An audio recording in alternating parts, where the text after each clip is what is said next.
जय श्री हरि। आज हम श्रवण करेंगे पावन श्री एकादशी व्रत कथा का महत्व और उसकी अद्भुत पौराणिक कथा।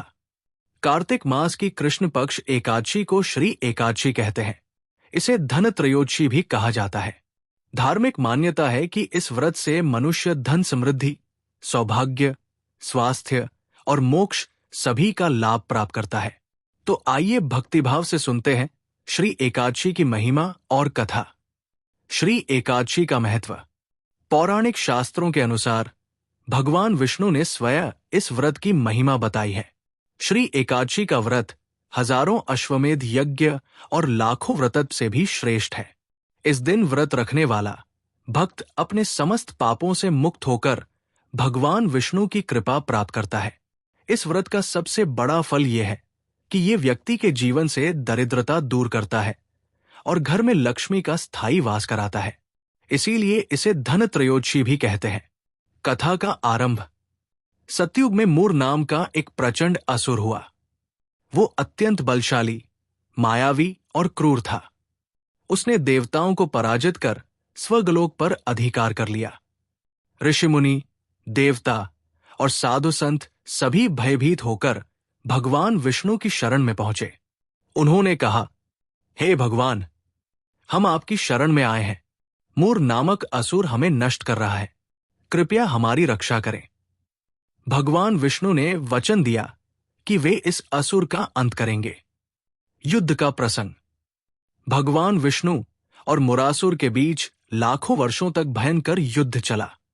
धरती, आकाश और पाताल तीनों लोग इस युद्ध से कांप उठे। अंततः भगवान विष्णु बद्रिकाश्रम के हिमालय क्षेत्र में एक गुफा में जाकर विश्राम करने लगे। वहीं पर उन्होंने शयन किया। मुरासुर ने देखा कि भगवान विष्णु सो रहे हैं। वो तुरंत गुफा में घुसा और उन पर आक्रमण करने ही वाला था कि तभी अद्भुत घटना घट गई। एकादशी का प्रकट होना। भगवान विष्णु के शरीर से एक दिव्य देवी प्रकट हुई। वो तेजस्विनी, अद्भुत और दिव्य शक्ति से संपन्न थी। उस देवी ने तत्काल मुरासुर का वध कर दिया और समस्त देवताओं की रक्षा की। जब भगवान विष्णु जागे तो उन्होंने प्रसन्न होकर कहा, हे देवी, आपने मेरे भक्तों की रक्षा की है। आप समस्त लोकों में पूजनीय होंगी। आपका नाम होगा एकादशी। आपकी उपासना करने वाला मनुष्य सभी पापों से मुक्त होकर मोक्ष को प्राप्त करेगा। फलश्रुति। भगवान विष्णु ने आगे कहा, जो भक्त श्रद्धा से श्री एकादशी का व्रत करेगा, उसके जीवन में सुख समृद्धि, स्वास्थ्य और धन वैभव की वृद्धि होगी। घर में लक्ष्मी का वास होगा। पूर्वज तृप्त होंगे और अंत समय में उसे विष्णु लोक की प्राप्ति होगी।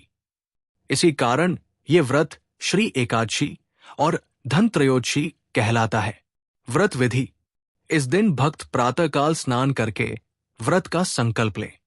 भगवान विष्णु की मूर्ति या चित्र के सामने दीप प्रज्वलित करें और तुलसी दल अर्पित करें। दिन भर उपवास करें, भक्ति में समय व्यतीत करें और रात्रि को जागरण कर हरि नाम संकीर्तन करें।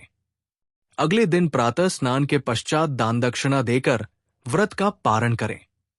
हे भक्तजनों, जो कोई श्रद्धा और भक्ति के साथ श्री एकादशी का व्रत करता है और कथा का श्रवण करता है, वो सभी पापों से मुक्त होकर मोक्ष प्राप्त करता है। आइए सब मिलकर श्री विष्णु का स्मरण करें। नमो भगवते वासुदेवाय। जय श्री हरि।